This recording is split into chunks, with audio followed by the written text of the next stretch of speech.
I'd like to give you some advice how to chair your committee. I'd like to share with you a story. The government had a vast scrap yard in the middle of a desert. Congress said someone may steal from it at night. So they created a night watchman and hired a person for the job. Then Congress said, how does the watchman do his job without instructions? So they created a planning division and hired two people, one person to write the instructions and one person to do the time studies. Then Congress said, how will we know that a night watchman is doing the task correctly? So they created a QC, a quality control division, and hired two people, one to do the studies and one to write the reports. Then Congress said, how are these people going to get paid? So they created a payroll division and hired two more people, a timekeeper and a payroll officer. Then Congress said, who will be accountable for all these people? So they created an administrative division and hired three more people, an admin officer, an assistant admin officer, and a legal secretary. Then 1 year later, Congress reviewed the operation of the desert scrapyard and said, you know, we have had this command in operation for 1 year and we are $22,000 over budget. We must cut back on overall cost. So they eliminated the night watchman. That counts.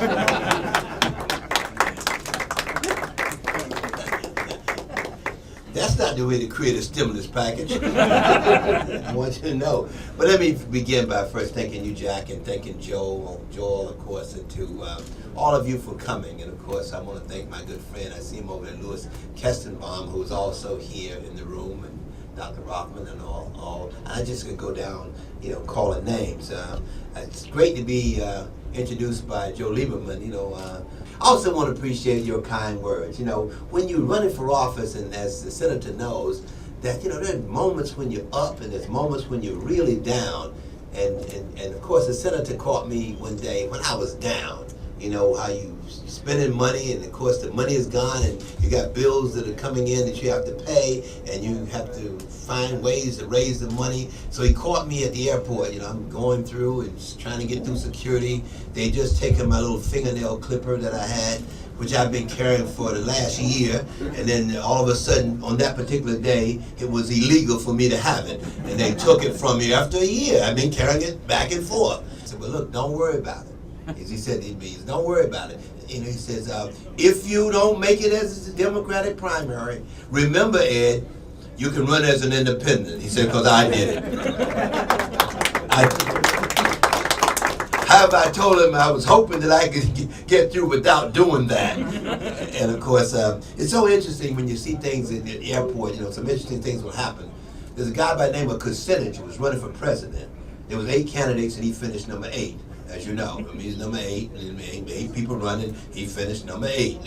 That was Kucinich.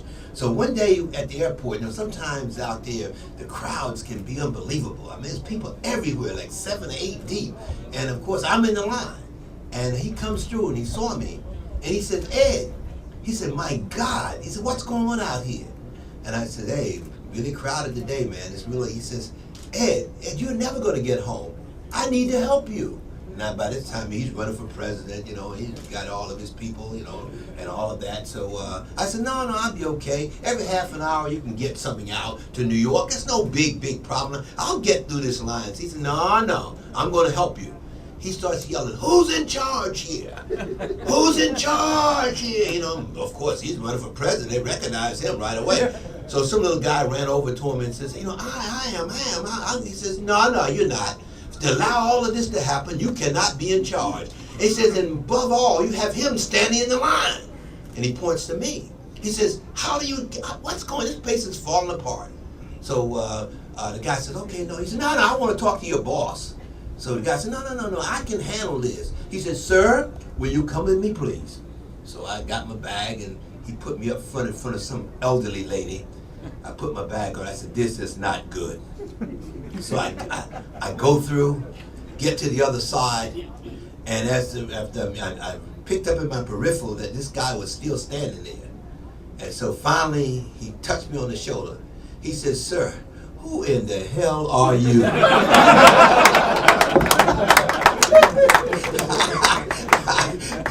So what I'm saying, though, in this business, it's good to make friends. So even though, he did not win, but the point was at least he was able to help me. And then when I saw him on the floor, he says, "Are you with me now?" I told him, "Not quite."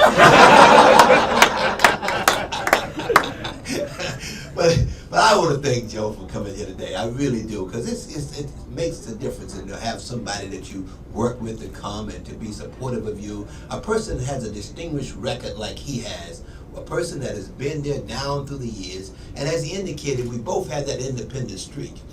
Those of you know that I've had my problems because of the fact that I've been sort of independent there, supporting some people that folks felt that I should not have supported because they didn't have the big D in front of their name. And of course, that has happened where I looked and said, if this quality person, look, let's face it, let's see if we can get this person in position. But anyway, you know that I have done that down through the years. And for some of you, you might know Joe has done that too. But the point of the matter is that our commitment and our dedication to the people, I think that is more important than anything else. You can never question his commitment. You can never question his dedication because he's always for the people. And I want you to give him a big round of applause because he is for the people.